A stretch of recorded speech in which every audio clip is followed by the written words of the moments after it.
সুপ্রিয় শিক্ষার্থী বন্ধুরা, এনটিআরসি এর বেসরকারি চাকরিতে ইতিপূর্বে ৫৯ বছর পর্যন্ত ছিল প্রবেশের বয়স। এমনকি বাংলা, ইংরেজি এবং গণিত বিষয়ে ৬৫ বছর পর্যন্ত চাকরি করার বিধান ছিল।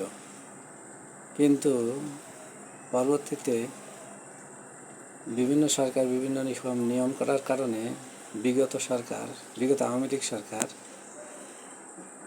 হুট করে একটি সিদ্ধান্ত গ্রহণ করেন, যেটা ৩৫ বছরের বেশি বেসরকারি শিক্ষা প্রতিষ্ঠানে প্রবেশের বয়স থাকা যাবে না। এই সিদ্ধান্তটি নিতান্তই একটি ন্যাক্কারজনক ঘটনা। এই সিদ্ধান্তটি তাদের একরোখা এবং স্বৈরাচারী সিদ্ধান্ত। তাই আমরা নিবন্ধনধারীরা চাকরি প্রত্যাশীরা মনে করি যে পূর্বের ন্যায় বেসরকারি চাকরিতে প্রবেশের বয়সসীমা ৫৯ বছর করা হোক এবং এটি যুক্তিযুক্ত। সরকারি চাকরিতে প্রবেশের বয়স ৩৫ বা ৪০ করা হোক, কারণ একটি ছাত্র ন্যাশনাল ভার্সিটি সহ যে কোনো ভার্সিটিতে অধ্যয়নকালে যে সেশন জটের যে সমস্যাটি হয়, ২০২০ সালের পরীক্ষা ২০২৩ সালে অনুষ্ঠিত হয়।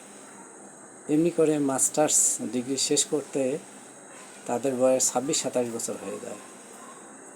আর এই ২৬-২৭ বছর বয়স থেকে ৩০ বছর, ৩ বছর ২-৪টা সার্কুলার করতে না করতে বয়স শেষ হয়ে যায়। এমতো অবস্থায় তারা ৬ বছর বয়স থেকে ২৭ বছর বয়স পর্যন্ত পড়াশোনা করে ৩ বছর বা এর চেয়ে অল্প কিছু কম বেশি সুযোগ পায় সরকারি চাকরিতে আবেদনের। ৩ বছরের মধ্যে চাকরি না হলে তার এই ১৭-১৮ বছরের তপস্যা, পড়াশোনা, সার্টিফিকেট সবই নিষ্ফল এবং গ্রহণযোগ্যতা হারায় ফেলে। তাই সরকারের কাছে আবেদন যে চাকরিতে যেন প্রবেশের কোনো বয়স না থাকে এবং রিটায়ারমেন্টের বয়স ৬০ বছর স্থায়ী থাকে। সকলকে ধন্যবাদ।